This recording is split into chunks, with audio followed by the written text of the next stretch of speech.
อกไม่ถูกเลือดออกมาเป็นกระปอยแต่เที่ยวนี้ไม่น่าจะฟาวดูที่ว่า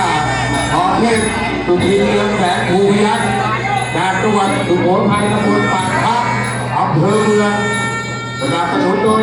ท่านสสสมบัติเทพสุทินถีตัวกันเองนาวิกโยธินเจ้าดีไซน์หน่วยประชาการนาวิกโยธินเดี๋ยวนี้รัฐอิสระการบุรีจะทำได้ไหมหนอหรือว่าถีตัวกันเองนาวิกโยธินโยดีไซน์หน่วยประชาการนาวิกโยธินนั้นสามารถคว้าแชมป์มาแล้วหลายสนามไม่ว่าจะเป็นเทศบาลเมืองระยองสนามคุณจงอางจังหวัดร้อยเอ็ดสนามอำเภอกำมะลาไสจังหวัดกาฬสินธุ์และก็รองชนะเลิศที่สนามท่าน้ำนนทบุรีครับพี่น้อง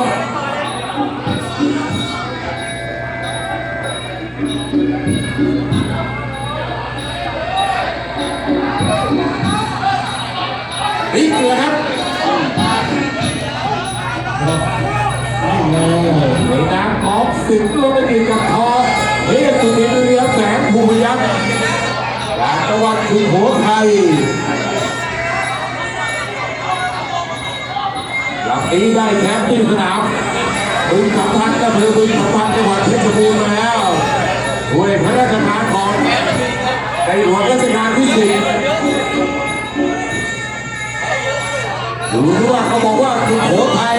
มรดกโลกล้ำเลิศกับเตินนายถึงไทยเล็กไฟลอยกระทงกับโลกพุทธศาสนาแอบตาผ้าติดจุกสังฆโลกของโบราณจากการและแม่ย่าพ่อผืนลูกอรุณแห่งความตุกครับพี่น้องเจ้าแล้วอะไรเนี่ยเดี๋ยวไปเจอมาเป็นจังหวัดร้อยเอ็ด11ประตูเมืองงามนะครับเรือนาวพระสูงใหญ่ผ้าไหมสังเกตโอ้มาจ้า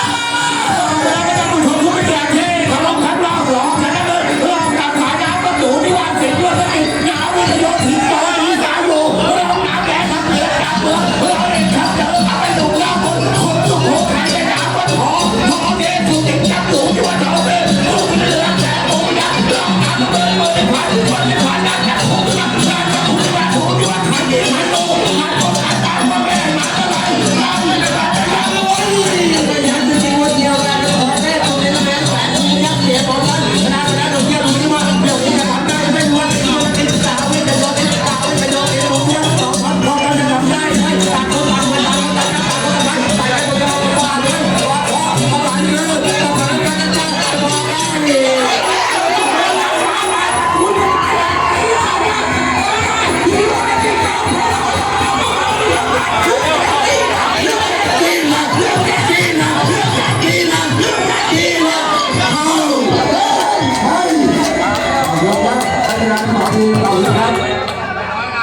ถ้ามาด้วยตรงเกียรติไม่รอช้า